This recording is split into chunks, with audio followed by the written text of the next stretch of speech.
film nerds. Today we are reviewing Dunkirk. The perfect way to describe it is that it is in my top 4 most stressful movies I have ever seen in my life. Definitely a forewarning for anyone who has frequent panic attacks or anxiety that this is not a movie that you might want to subject yourself to. Getting into the initial plot. So when over 100,000 men couldn't get home, home came to them. Thank you, Bret, for that very in-depth plot description.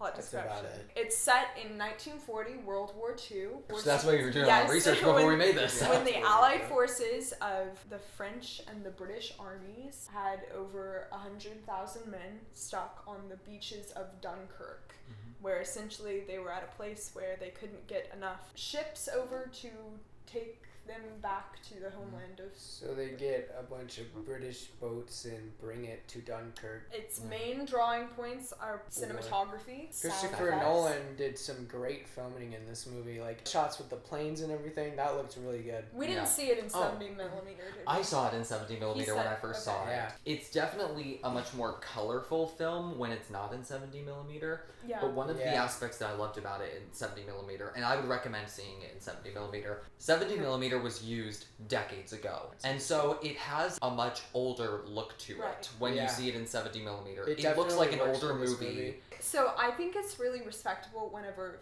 filmmakers or photographers use older styled cameras because there's something truly authentic. One of my favorite parts about this movie was the sound effects. When you hear a gunshot, it actually sounds like a really real gunshot. And it's interesting because we didn't even see it in IMAX and we didn't even see it in the nicest of theaters. So like the surround sound wasn't necessarily professional as it could have been, but like it sounded so amazing. When you hear the planes come in, it is extremely loud and it sounds probably just like what it would have sounded like back then. The bombs dropping is what freaked me out. You can almost feel them approaching. Yeah, well the vibration certainly sets throughout that the theater. That siren so. that those German planes always have when they come in, it's scary. It really is.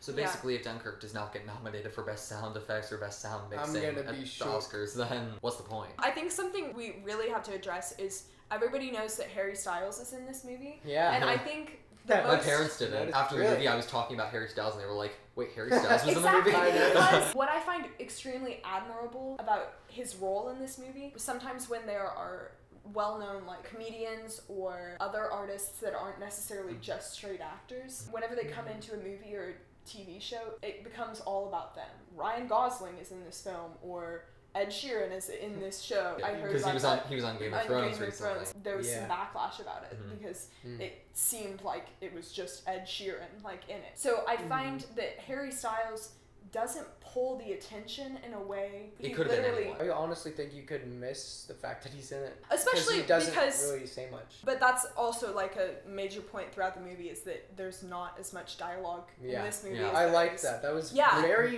unique. It relies heavily on sound effects. The score, the soundtrack. The score was great. And just action in general. Yeah. The score was very intense and everything. It built up and everything. Yeah, much like a horror or thriller movie. Yeah. It's a psychological thriller too. Since I got to see the movie twice, I got to notice things about it the second time that I didn't notice the first. And so I took it upon myself to count the number of lines that the main character had. And I counted 25. And who would you say the main character necessarily is? The soldier, the first one that we see. That's hard to distinguish because there's many different inter-stories. The thing that I thought that was cool was there were like 3 different events occurring in it. In the beginning of the movie, they set what's going on. Like it's like air, water, and land. Should we go into spoilers? Spoilers! Spoilers! Right here, Okay, go to the time code at the bottom of the screen. They actually tell you at the very beginning the twist of the movie, but you don't really notice it because they say the one that takes place at Dunkirk happens over the course of 1 week. The one in the boat happens over the course of 1 day. And the Air Force one happens over the course of 1 hour. True. And they set that up at the very beginning, but it doesn't make any sense at the beginning. Yeah. And so halfway through the movie, you suddenly realize that they're not happening at the same time. Oh yeah, that's really cool. Which is extremely interesting because it might be confusing to some because you do notice that events will happen and then the characters that you thought were just doing something else Yeah. are like in the water coming up onto Right. another boat. I noticed it by the time when like there were day scenes and then it cut to other scenes and it was night then. That's when I Right. started to realize, okay, they might not be occurring at the exact same time. Which- I thought that was very interesting. I loved that because when I first saw the Very trailers for this interesting. movie, I was like, Christopher Nolan is making a war movie. That's weird. He always does like sci-fi movies and he like messes with like timelines and doesn't do like chronological stories. But I want to see how he does this movie. Uh-huh. He And did he it. did it with a war, like a messed up He did do timeline. it. Which I think That was pretty interesting. I thought it was extremely interesting. Yeah, I've always wanted to see Christopher Nolan like take on a war movie. I feel like it would work in his kind of style, like this dark, gritty, and real feel to it. And I just always thought, this is the guy to make a war movie. It really did work. We kind of touched upon the fact that the characters had so few lines and there was barely any action. And so I truly admired the fact that the movie could make us care about these characters Right. and Without care about anyone's- what happened to them without us knowing who they are at all. Right. Yeah. You don't know Chloe. what they are like outside of this Yeah. environment. All you have to go by is the actions that Yeah. they do. I Yeah. don't remember any names in this movie. These kind of war movies are pretty depressing, of course, Yeah. because it's war, but Mhm. also because I feel like our generation that is kind of desensitized to this sort of thing, and we don't recognize all the people who have been killed Yeah. serving for our country Mhm. that go unnoticed. Kind of simpling down all of the characters makes the movie, it's more just about the fear of war itself and the terror Right. of it and how that can affect and impact the people that even you might not even know who they Yeah. are. The These way- could be background characters in Mhm. somebody else's movie. The movie could be literally about anyone. It just happened to be about Mhm. these people and about how these strangers started impacting each other's lives and becoming friends.